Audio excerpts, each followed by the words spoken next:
Welcome in, everybody, to Fantasy Pros. This is the Fantasy Football Podcast. It is me, Joe Pisapia, and as you can see from the opening of the video, we had boots on the ground at the NFL Combine. Now, it's a little shame that we didn't see Derek Brown run the 40 in his underwear, but there's always next year, and there's always dreaming. Andrew Erickson, Deebo, Derek Brown were at the NFL Combine, and they're here to talk with me about the risers and the fallers after everything that went down, all the 40s, all the vertical jumps, all the routes, all the throws.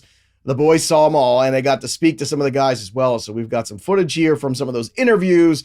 We've got all the takeaways. But before we get to the next guys in the NFL, some current stuff's going on in the NFL. It's been a jam-packed week. Let's start with the big trade that went down Saturday night. A fifth-round pick goes from the Washington Commanders to the San Francisco 49ers. In exchange, Deebo Samuel goes to the Commanders. Deebo, start with you on this one. You know, I was fading Deebo last year, but this is kind of intriguing now. If Deebo shows up in better shape to camp this year, and that is key, for me at least, to buy back in, this could be a really good situation in fantasy for Deebo Samuel as the number 2 with a lot of volume with Jayden Daniels in Washington. Big agree, Joey. And you look what the Commanders did. They picked up the pace, threw more down the stretch, as well as this fit makes a ton of sense, man. They were 6th in screen passes last year, and outside of McLaurin and Luke McCaffrey, every single other wide receiver on this roster was slated to hit free agency or is slated to hit free agency after this year. So I love this, and I'll before Erickson gives his take here, we were both sitting in the stands at the Combine when this trade goes down, and we have 2 Commanders staffers sitting behind us, and we're like, we turn around to them, and we're like, did you know this is going to happen? You've been buttoned up? Like, we were chatting with them the entire time, so it was hilarious how it all unfolded. Well, did they know or no? Was it a surprise to them? They just kind of like shrugged their shoulders like, Then they didn't know. Then they were just trying to be cool. Yeah. Andrew Erickson, you're never trying to be cool. You just are cool.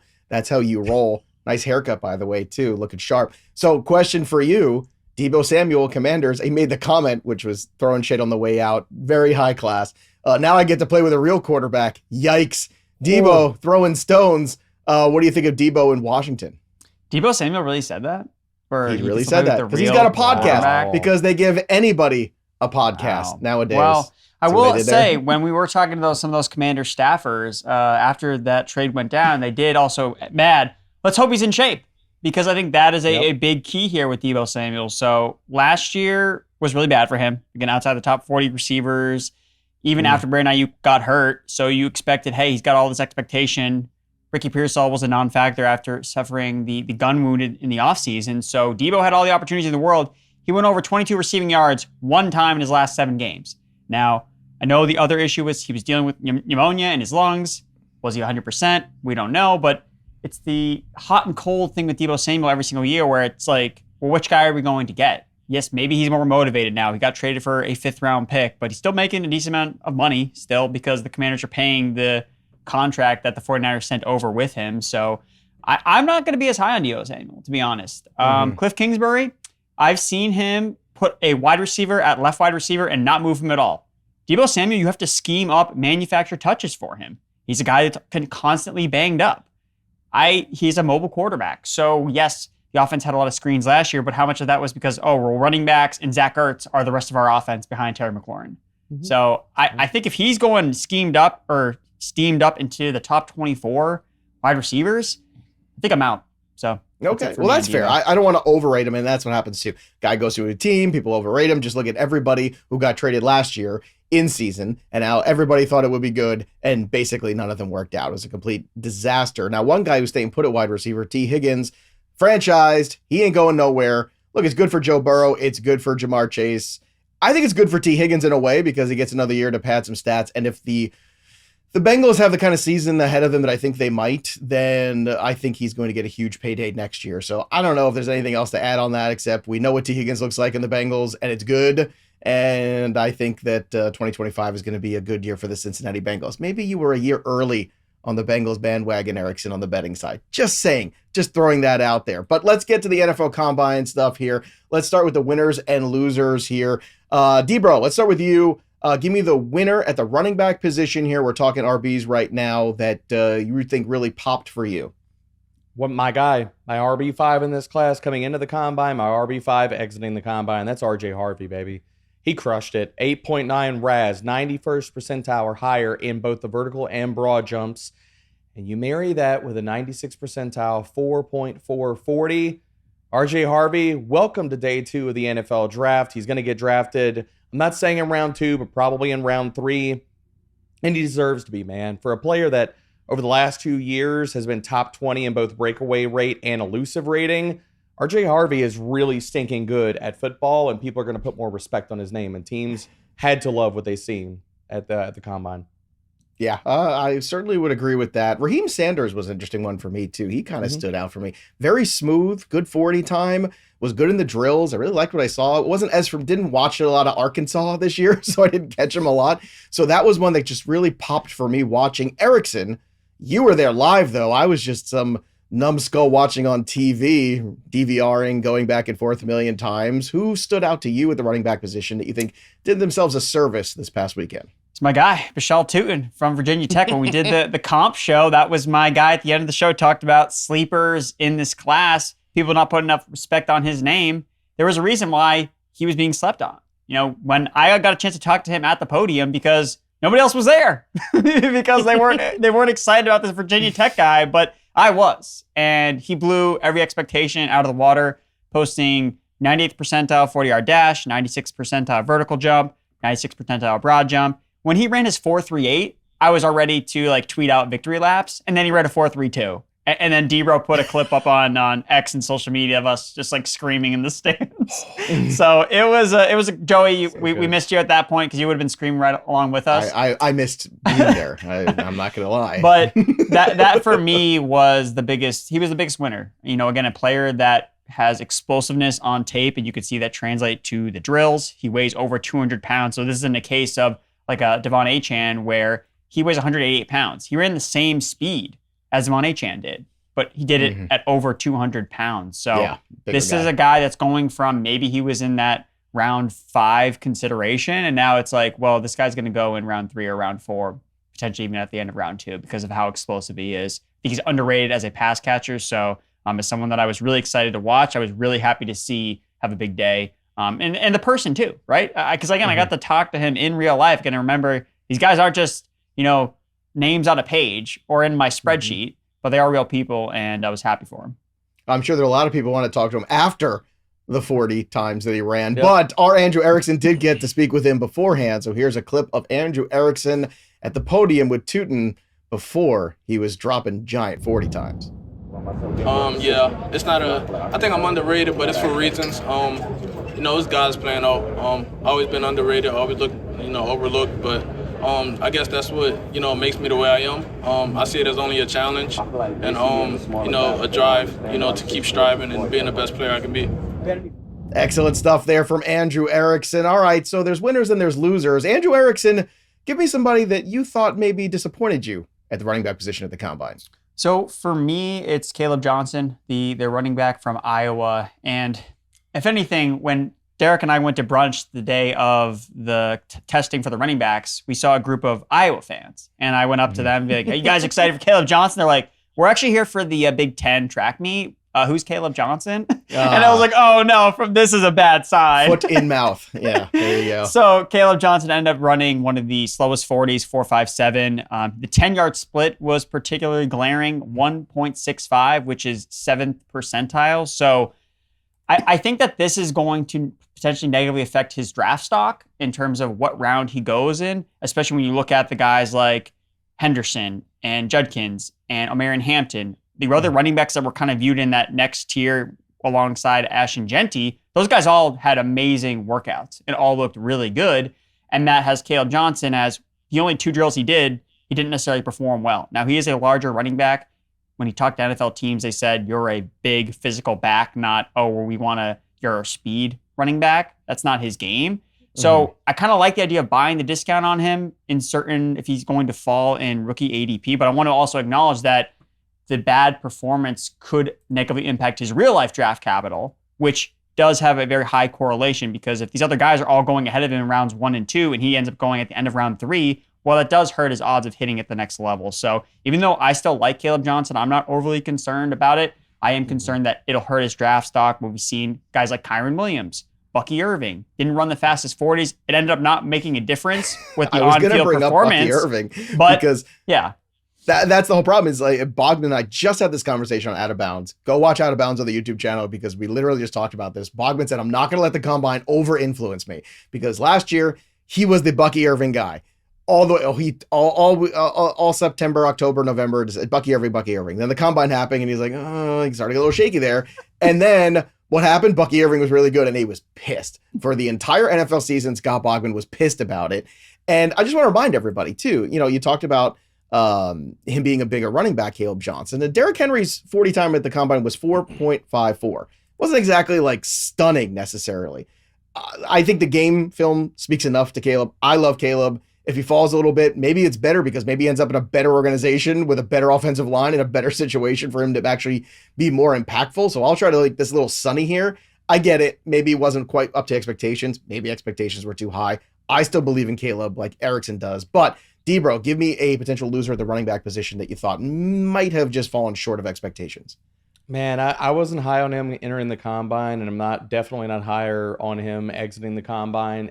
Looking for a guy that there's this kind of tier in this draft class of bigger volume running backs, and Ollie Gordon didn't do himself any favors to get to the top of that tier in Indy, considering he ran a 4.61 40, which that's not slow enough for you to bury anybody, especially a bigger running back. But like we still got to mention it, 52nd percentile. But looking at all the rest of his jumps and stuff like that, 61st percentile, vert, his 10-yard split, which gives you a little bit more hope for bigger running backs that might not have impressive 40 times, 52nd percentile. So Ollie Gordon, especially coming off of also, if you add in, he's coming off of a down year. I'm not trying to like make the lazy comparison, but very similar to Chuba Hubbard when he came out of Oklahoma State, having a monster year, then goes back and then comes out after having a much quieter year. I think Ollie Gordon is a guy that was maybe if he'd have made some noise in Indy, would have been looking at a very solid day 3 selection, probably 4th round. That might look like he's in the 5th round, maybe the back end of the 5th round now in the NFL draft. Yeah, it really does make a huge impact, some of these things. And sometimes they are overblown a little bit. Like, sometimes I think we look at these and we, sometimes put too much stock in what's going on with the combine. But certainly there were some underwhelming performances, I think. But overall, still a really good running back class. So you should be very excited, all you folks in Dynasty. And look, the worm is turning in the NFL a little bit. We are seeing a lot more use of the running back last time I checked in the 2024 NFL version. So stay tuned because this class, I think, is going to really help pop that even further. Before we get to the wide receivers, because I know everybody wants to talk about those, I do too. I want to talk about DraftKings Sportsbook. Why? Because they've got some really fun stuff going on right now for NBA season, and you're not going to want to miss out on this because there's plenty of new ways to get in on the action at DraftKings Sportsbook, an official sports betting partner of the NBA. From monster slams to dishing the rock to clearing the glass, to get behind your favorite NBA players, the best way to do it is with prop bets, so you can make those over on DraftKings right now, the home of NBA player props. Take it to the rack with DraftKings Sportsbook, and every point counts this season. DraftKings Sportsbook. Download the app right now and use that promo code FantasyPros. That's code FantasyPros, and new customers get $150 in bonus bets when you bet just $5 only at DraftKings. The crown is yours. Let's get to the wide receivers. Andrew Erickson, I want to start with you on this one because there's a guy that I've been annoying Derek Brown with for months now, and his name is Matthew Golden. And this was a player that I loved going into the season, transfer from Houston, right? A player that when I was sitting home alone, the only day that I was alone by myself during the holiday season, it was a glorious time watching the Arizona game against the Texas Longhorns. What an incredible game. Scatterboo being amazing. Matthew Golden catching touchdowns. I texted Deebo, like, I know you're not into this stuff yet, but I'm telling you, Matthew Golden is my guy. This kid is going to be a star in the NFL. Andrew Erickson, why did he stand out to you at the Combine? Well, he ran a 4.29 40-yard dash, which was That'll do. So that broke a tie. So this is from Next Gen Stats. So that broke a tie for the second fastest 40-yard dash time by a receiver weighing at least 190 pounds since 2003. So when you sort by his 40-yard dash time with all the other guys that have run it, they're all this guy has nothing else to his game except speed. The Tyquan Thorntons, the Brashad Perrymans, guys that you can say, oh, this guy's going to be a future New England Patriot bust, basically. like that. Those are the players that wrong. But that's just the speed. Because even before he ran this, like he could have ran a 4.44, and I don't think I would have changed my perspective on Matthew Golden because he already had good tape. He has good numbers. And the thing at Texas that impressed me the most is, kind of like you said, show up in the biggest moments, right? Yeah. When Quinn Ewers needed a guy to step up and be his reliable target, it was not Isaiah Bond. No. It was Matthew Golden that stepped up. And that was something that Golden mentioned in his podium interview. First thing he did, the first guy he went out to eat with once he got to Texas was Quinn Ewers. He was like, I'm going to be your guy. So I don't know what Isaiah Bond was doing at that time, probably talking about how he's going to lead Texas in receiving yards and receiving touchdowns, which he did neither of, because it was Matthew Golden that was the golden child that was promised. So big day for him. Let's get to some tape from the golden child at the combine right here. Andrew Erickson talking to Matthew Golden right here on Fantasy Pros. How do you develop as a receiver? It helped me develop, because that's where I started off at. So, just getting the offense as a freshman, and then my second year being under Tank Dell, I took a lot of knowledge from him, and then taking that next step to Texas was, it was great for me. Very cool. They got to talk to my guy. I got to say, I'm a little jealous there. Deebo, I know he took Golden. I don't know if that was your winner and you had to go to another spot there. No. But Erickson you got to is admit, Joey P, pretty decent scout going all year for you. I gave you the guy. Yeah, dude. I'll send the receipts. Guy. I got text messages from the way back from you Please about tell Golden. me, both of you. I know college football, you guys are so overwhelmed during NFL season, but please promise me you're going to go back and watch at least the second half into the overtime of that game. Best football game of the year. Oh, I did. Period. End of story. Good stuff. It's so good. Deebo, who was your big winner at the wide receiver position?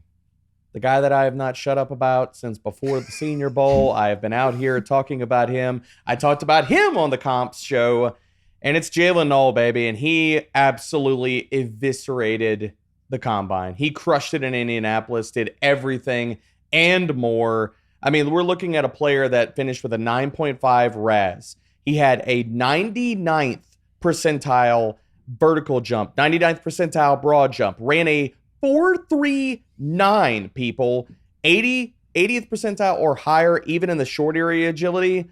I freaking love Jaylin Noel. And Jaylin Noel, welcome to the second round of the NFL draft.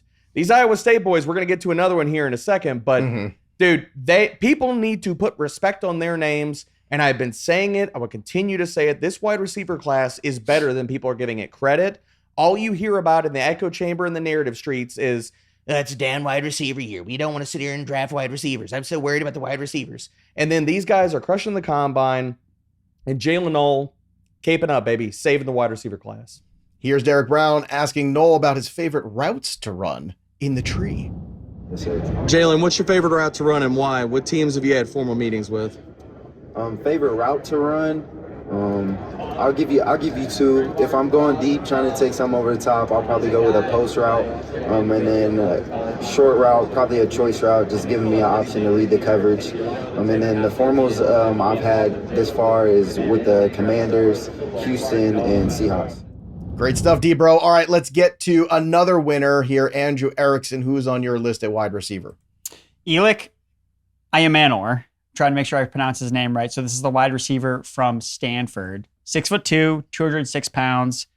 Ran really well for a bigger wide receiver. 75th percentile, 40-yard dash, 4.44. 82nd percentile or better in both jumps. And that's kind of what stood out to me, was he's a bigger wide receiver with a extremely dominant production profile. So I know that he missed his first year at Stanford because of an injury, but these last two seasons, all he's done is put up numbers. So a couple years ago, we saw a receiver from Stanford, Michael Wilson, get drafted pretty highly in the NFL draft. I think this guy could go even higher than Michael Wilson did. He was a second-round pick. The thing that stood out to me as well with him, massive hands. 10-inch hands, 87th percentile. I think that you're going to see this guy vacuum up targets at the NFL level, and you're already seeing some mock drafts with him as a potential end-of-the-first-round type of pick. So this is a guy that you need to keep monitoring because his stock is moving up high. Now, the guy that really stood out to me, who I wasn't necessarily, having on my radar, was Jayden Higgins. And Deebo, I know that's the guy that you're teasing about Iowa State. So we know the teases. Okay, we can put him away now. We know the answer. And he did. He had a really nice combine, ran well, executed drills well, looked really just smooth. Looked like a guy who should be playing in the NFL. So let's talk about Higgins here and what, popped off to you as you were watching him and interacting with him as well. Super nice kid. Got a chance to talk to him not only at the Combine, but Senior Bowl. And he's incredibly impressive. And he was my wide receiver 7 or 8 going into the Combine, walks out of the Combine as my wide receiver 6 in this class, ahead of Luther Burden. I don't care. People can get mad about that. He's better than Luther Burden. I don't think that's a hot take. I don't think that's a hot take at all. It shouldn't be. It really shouldn't be, dude, because, look at what Jayden Higgins did. Not only if we turn on the film, we look at the analytics, 9.8 RAS. He had a 4.47, 92nd percentile 40-yard dash, jumped out the freaking gym with the vert and the broad, and if you even turn to the analytics, he led all FBS wide receivers with 50 targets or more last year in receiving grade, and the last 2 years, top 27 in yards per route run.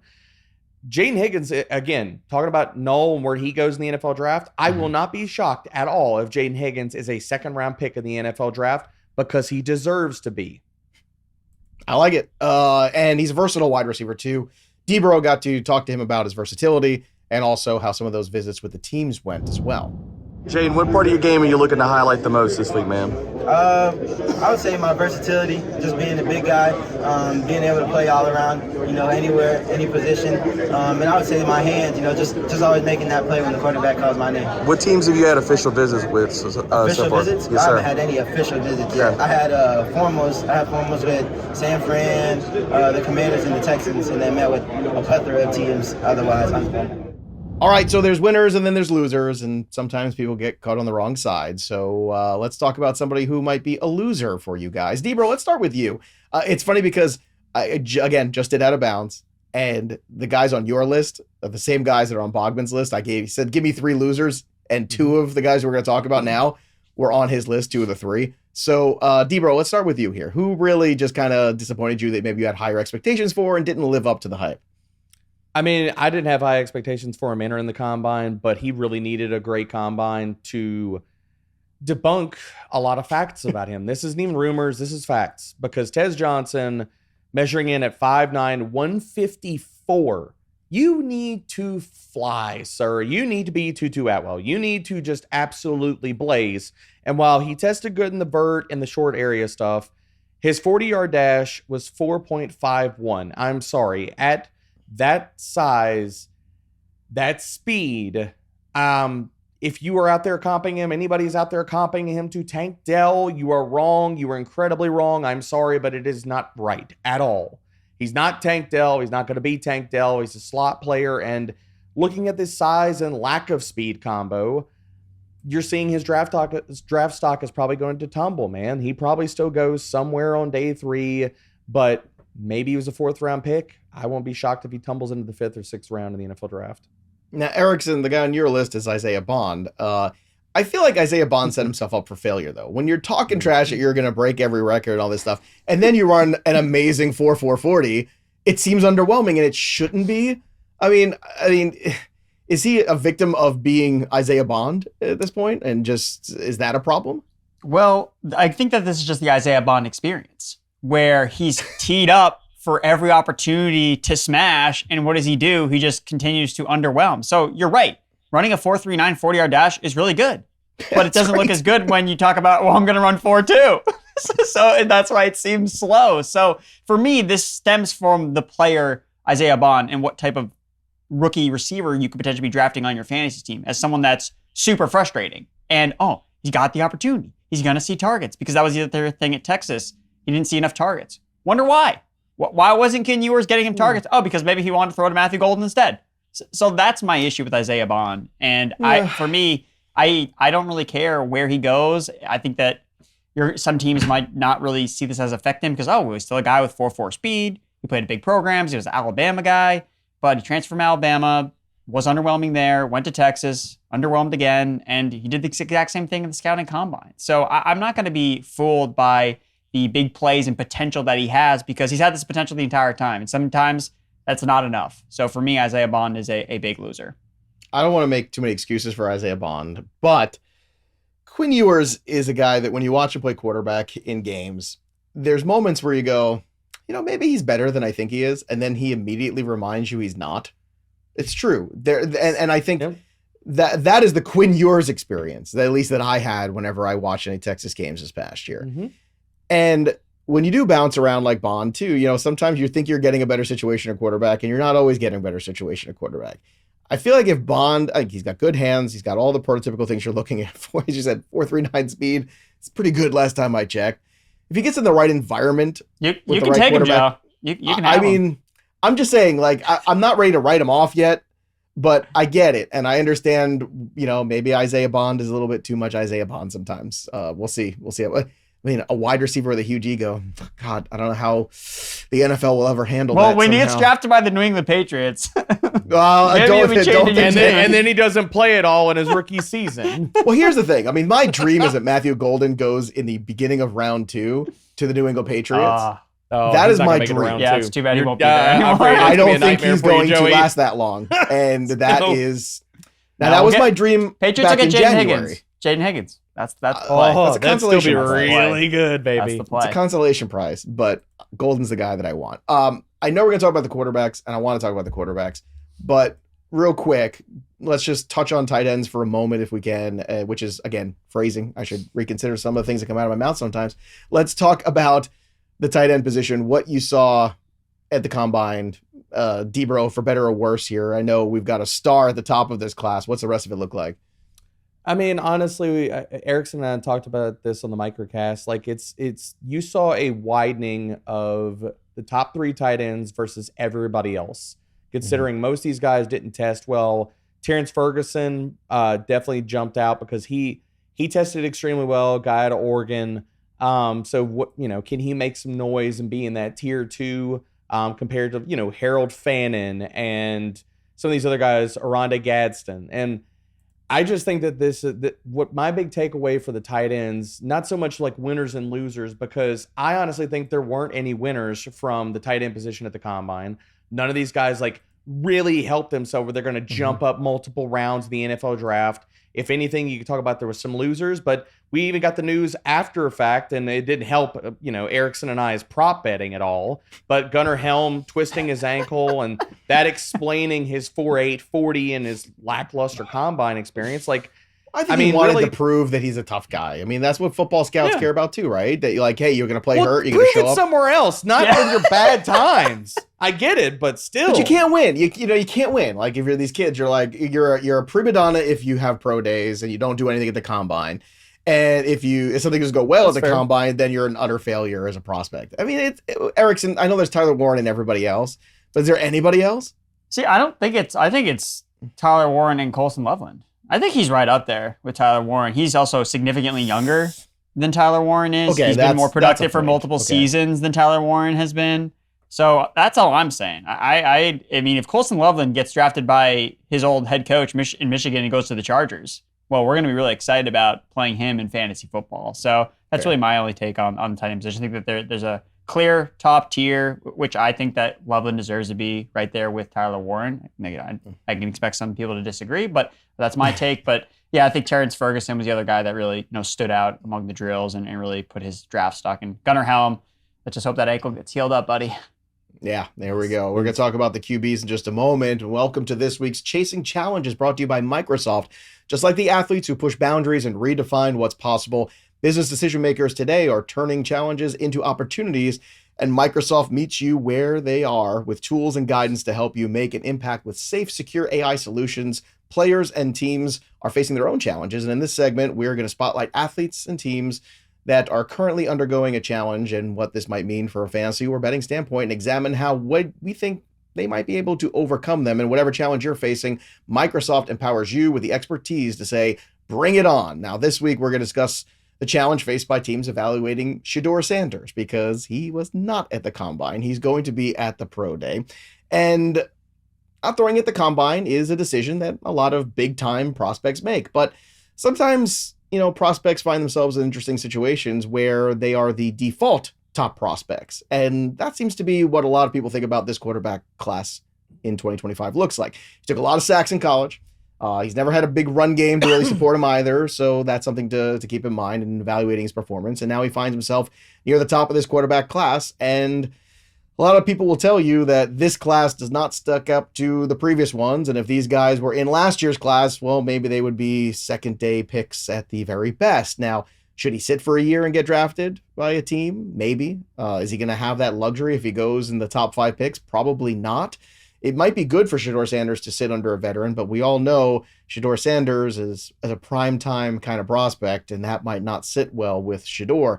So as teams continue to find the challenge of evaluating Shedeur Sanders, it's something we're all going to have to pay attention to, and we'll see how he looks at his pro day as that is looming in the weeks ahead, and QB-needy teams are certainly going to be swooning at pro day. What it means, the challenge of evaluating him, is he ready to play week 1 in the NFL? That is a different story and something we're going to have to figure out, but that's this week's Chasing Challengers. Remember, Microsoft's AI solutions empower you to take bold steps and make informed decisions, sparking new ideas to help drive your business forward. With Microsoft as your trusted partner, you can navigate your journey with confidence, finding innovative solutions and reaching new possibilities. Visit Microsoft.com/challengers to learn more. Let's talk about quarterbacks that we feel really excited about here for a second. And I know there's one that we're all pretty excited about, I think. It's Jaxson Dart, a guy that we've been talking about on the show. Ole Miss, getting excited here. Love the Jaxson Dart. He had a good combine. What stood out to me, and I don't think you guys could see this unless you were watching it back, but when Jaxson Dart would line up there with his wide receivers in the drills, he would look over and smile at the guy before he ran the route. Just swagger, man. I want that in my quarterback. He puts everything he's got, I feel like, into every throw, every bit of his body, every bit of his heart, his mind, his soul. I like that. I like the way Jaxson Dart plays football. And Deebo, it seems like you like him too.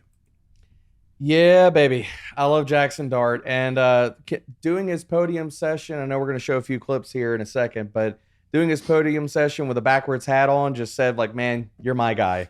And that was the case before we got to the combine, though. He's my QB2 in this class. And I said this while we were at the combine, and you're going to see it happen. I'm telling you, you're going to see it happen. All the big talking heads in the NFL draft media circle have not had Jaxson Dart in their first round of their mock drafts. That is changing after the NFL Combine. It's going to happen. He's going top 15 in the NFL draft. I'm saying it right now. I'm saying it with my chest. It's not the fact of, oh, he's rising. He's always been there. Because what did he do last year in college after even throwing good at the Combine? He should have been ranked before even the Combine. So I'm saying he's a winner because people are going to now start putting respect on his name. But come on, guys, like top 12 last year in passing grade, adjusted completion rate, yards per attempt. I could go on and on with about 4 or 5 other categories where this man finished top 12, but I don't need to. All you need to take away from this is Jaxson Dart is really stinking good at football, and he's going to be locked in top 15 pick. The people will say, well, are we doing the same thing that we did with, say, Kenny Pickett, right, a couple of years ago, where default, no, Kenny Pickett rose up the charts, right? Malik Willis rose up the charts because everybody was bored, and, you know, well, he throws a good deep ball, and it's very exciting and all that stuff, right? Do you think that's what people are fighting against right now when it comes to evaluating Jaxson Dart? I think people get stuck in their narratives. I think they talk about Jaxson Dart, and they're like, oh, in big games, he didn't do this, and blah, blah, blah, and it's the Lane Kiffin offense.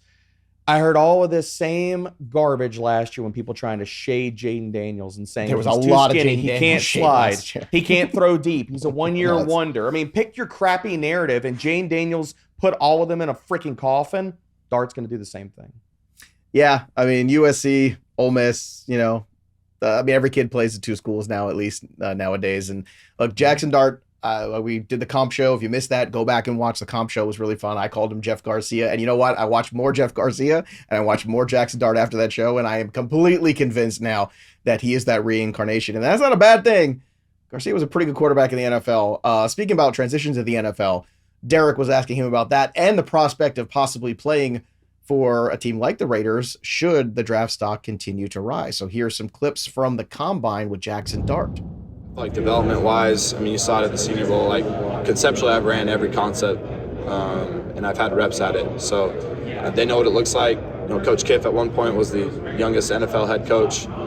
I think that says something. Coach Weiss, my offense coordinator, coached the NFL. His dad coached the NFL, won Super Bowls, so they all know what it looks like. And I feel like I was put in a great spot. And you know, I think that's kind of just a lazy narrative. You know, Coach Carroll, Chip was great. You know, Chip recruited me out of high school, so, you know, we kind of had a relationship from that early on. But, you know, they're an elite staff, and I think that they're on a great track for a lot of improvement for these upcoming years. I also have, you know, one of my best friends from high school, JPJ, as an offensive lineman there. So it's kind of been fun to talk with him and get his experience inside of things. But, you know, they're a great program, and they're definitely trending. All right, Andrew Erickson, give me a QB that stood out to you. I know it's not the greatest QB class, and Cam Ward wasn't there, Shedeur Sanders wasn't there, heck, a lot of guys not there. So who was there that you maybe have a better opinion of after the combine? Well, it's another guy that Deebo really likes. Not as high as Jaxson Dart, but someone that he's like, Erickson, you gotta like check out this guy, Tyler Shough. And I'm like, Tyler Shough? You mean Showtime? No, Tyler Shough. That's how you pronounce his name. And you were talking to him about how many, you know, kids are playing at 2 schools now. Well, he played at 3 different schools, so he has a lot of experience. He's actually going to be 26 years old later this year, so that can be looked at as a negative, especially in the long term. But what we've seen with some of these other quarterbacks that have come out that have been very productive, Bo Nix, Jayden Daniels, these guys have experience. Like, they have played in so many different programs and so many different offenses. So I think that helps Tyler Shough. Hey, if this kid needs to start a couple of games, I think that he has the arm talent to get it done. He tested really well, 4.63 the 40-yard dash with 85th percentile. So he's someone that can add a little bit of value with his legs. He threw well in the passing drills. So again, not a lot of huge winners. Again, with the top guys not really participating. But Tyler Shough, again, if someone else has to be the QB4 in this class, like someone's got to step up. And Jalen Milroe, I don't know if it's him just based on how shaky he is a passer, even though his hands have magically grown since the Senior Bowl. I'm not really sure how that happened. But Tyler Shough for me is someone that, you know, maybe we hear his name called and maybe he gets called into duty at some point during the season, gets drafted as a backup.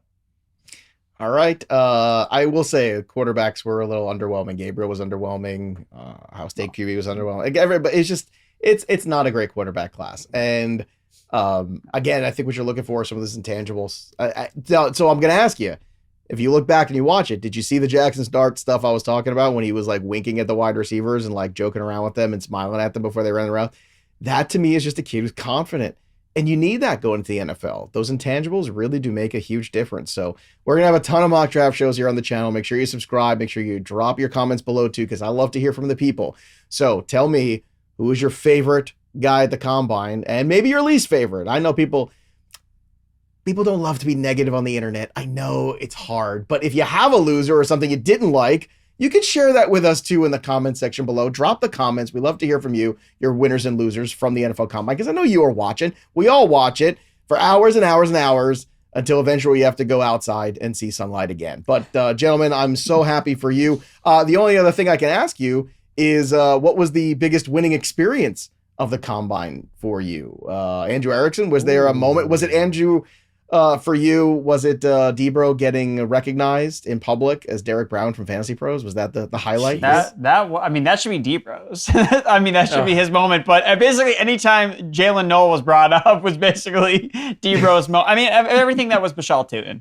You know, I think it's a special feeling, and I think Deebo had the same experience with Noel, where you just go in, you're high on this sleeper prospect, and then he goes out and just now everybody knows his name. Right? Oh, Bhayshul Tuten, right? Oh, I remember him. And this is something I'm always going to remember going back to my first combine. And I really hope that Bhayshul Tuten has a great NFL career, but we'll always have the 2025 scouting combine where he blew it up. And if this is the highlight, so be it. We'll roll with it. But we were here before the party started. So that's my highlight. Deebo, I heard the person who recognized you was also wearing a Puka Nacua jersey. That can't possibly be a coincidence, right? Yeah, it was funny. We were going to breakfast and we got stopped by this lovely couple and they were like, hey, we were both waiting for tables and just kind of standing out there trying not to freeze. And they were like, hey, who are y'all with? And we were like, oh, we're here with the sports media company. We're here with FantasyPros. They're like, what? And they were like, we just listened to the shows driving in today. And we're like, oh, hey, what's going on? And chatted with them. Amazing people, getting a chance to talk to people, listeners of the show. I would say the highlight for me was probably the shrimp cocktail at St. Elmo's. I'm still trying to recover from that.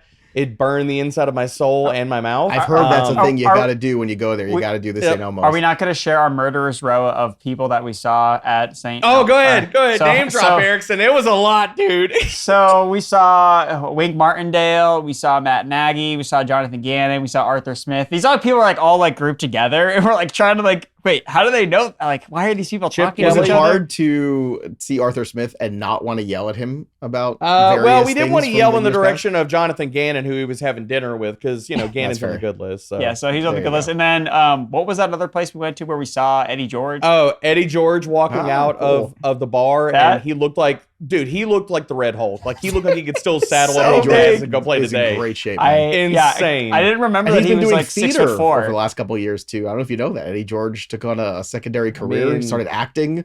He did Othello. He's done a lot of things. I mean, God bless Eddie George. Living his best life. If you put him and The Rock in the same room, I might not be able to tell you. You wouldn't be able to tell. Well, The Rock was busy in Toronto this weekend, and yeah, a lot of stuff went down. It was a busy weekend for wrestling, for NFL, for sports and entertainment, and sports entertainment. The Oscars, the whole thing. It was a busy weekend. But again, I'm very happy, excited that you guys got to have that experience. I hope, I'm going to ask Santa Claus if I can go next year. We'll see if it works out. Fingers crossed, but I am so thrilled you guys got that experience. And obviously, incredible footage you brought back here for the shows. And hopefully, we'll all be there next year together.